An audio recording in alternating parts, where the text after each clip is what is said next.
Apakah anggaran pendidikan yang begitu besar sudah bertahun-tahun sampai atau tidak kepada alamat yang harusnya ditujukan?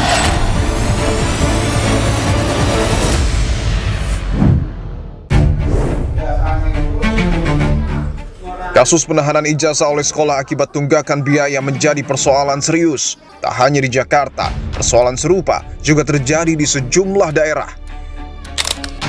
Di Yogyakarta, ratusan siswa harus menelan pil pahit usai ijazahnya ditahan pihak sekolah. Kondisi ini membuat langkah para siswa terhenti untuk melanjutkan pendidikan dan bekerja di sektor formal. Kasus serupa juga terjadi di Padang. Ombudsman Sumatera Barat menemukan ribuan ijazah masih tersimpan di sekolah-sekolah atau belum diserahkan kepada siswa. Fenomenanya kami sebut dulu dengan fenomena belum diserahkannya ijazah, bukan soal penahanan ijazah ya. Sehingga kami datang ke beberapa sekolah, ada madrasah aliyah, gitu, ada SMA, ada SMK. Faktanya memang kami menemukan banyak sekali ijazah yang belum diserahkan di sekolah-sekolah itu, gitu ya. Salah satu ya boleh kita katakan ratusan ya, misalnya di Mandu ada 400 gitu ya, di SMA juga begitu. Faktanya memang belum diserahkan ini salah satunya terindikasi berkaitan dengan pelunasan uang pendidik.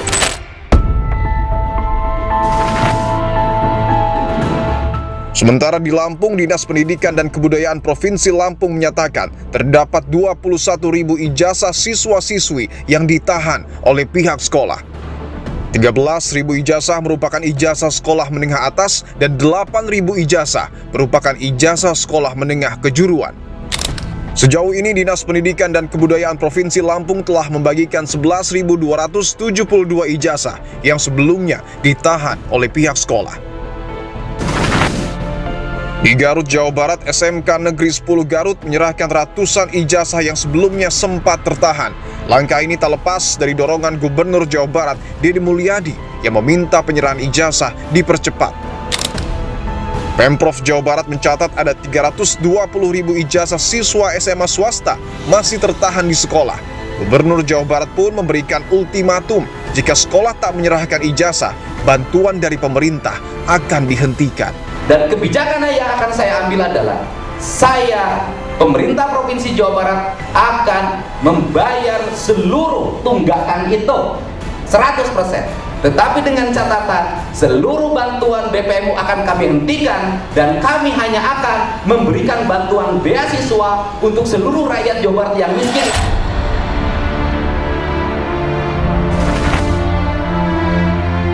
Penahanan ijazah oleh sekolah jelas menyalahi aturan. Peraturan Sekretaris Jenderal Kemendikbud Nomor 3 Tahun 2022 melarang praktik penahanan ijazah apapun alasannya.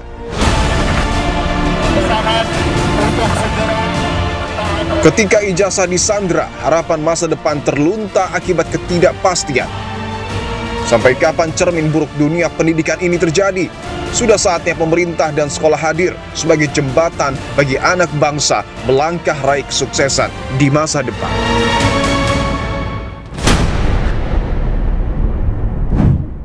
Saudara, saya sudah bersama dengan salah satu warga Yogyakarta yang sudah lama lulus dari sekolah menengah kejuruan, tetapi ijazahnya ditahan dan tentu mengalami kesulitan pada saat mencari pekerjaan. Saya sudah bersama dengan Mbak Kristi, tersambung melalui sambungan Zoom. Mbak Kristi, terima kasih untuk waktunya, Mbak. Iya, sama-sama, Mas. Mbak Kristi lulus pada tahun? 2018, Mas. 2018, artinya kurang lebih sudah 7 tahun ijazah Mbak Kristi ditahan setelah lulus ya, Mbak ya? Pada saat Mbak Kristi lulus dari SMK dan ijazahnya ditahan, apa alasan yang diberikan oleh pihak sekolah?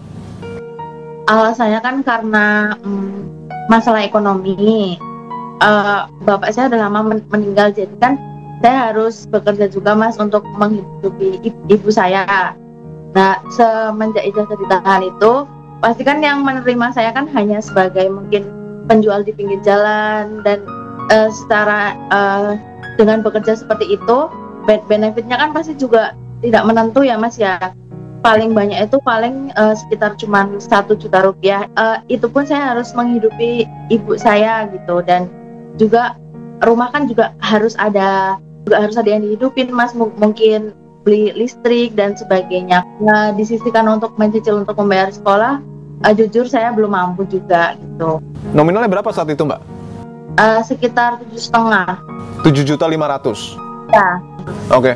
Pada saat pihak sekolah memberitahu Mbak Kristi bahwa tidak bisa memberikan ijazah, Mbak Kristi sendiri sudah pernah negosiasi mungkin kepada pihak sekolah? Nah, itu sempat kepala sekolahnya itu ingin berbicara pada owner tempat bekerja saya.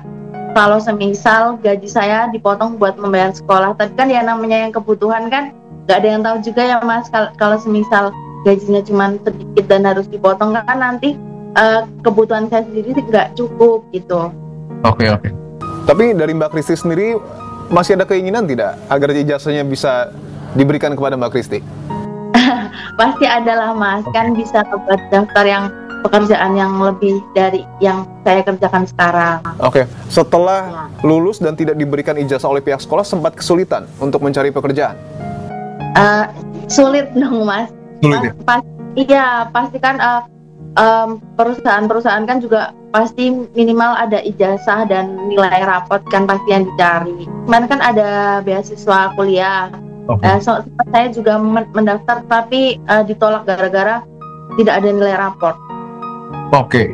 Tidak hanya soal pekerjaan, artinya ketika Mbak Kristi ingin melanjutkan pendidikan ke jenjang universitas, itu juga tidak bisa dilakukan karena tidak ada ijazah. Iya, tidak ada ijazah dan nilai rapot kan paket Mas. Kalau semisal nggak bisa ambil ijazah, nilai rapot pun nggak dikasih, bahkan fotokopi aja nggak boleh. Sempat ada penjelasan mungkin dari pihak sekolah? Karena informasi yang kami dapatkan, ada beberapa sekolah yang memang tidak bisa memberikan ijazah, tapi untuk fotokopi itu diperbolehkan. Sempat waktu mau mendaftar kuliah itu kan, saya minta foto raport. Tapi syaratnya kalau misal mau minta foto raport harus membayar dulu, sedangkan di situ saya tidak ada dana untuk membayar. Apa yang ingin Mbak Kristi sampaikan mungkin kepada pemerintah untuk membantu Mbak Kristi yang sudah bertahun-tahun ijazahnya ditahan? Ya, untuk pemerintah minta bantuan Mas, khususnya untuk saya dan mungkin teman-teman yang lain yang nggak mampu, yang ijazahnya belum diambil.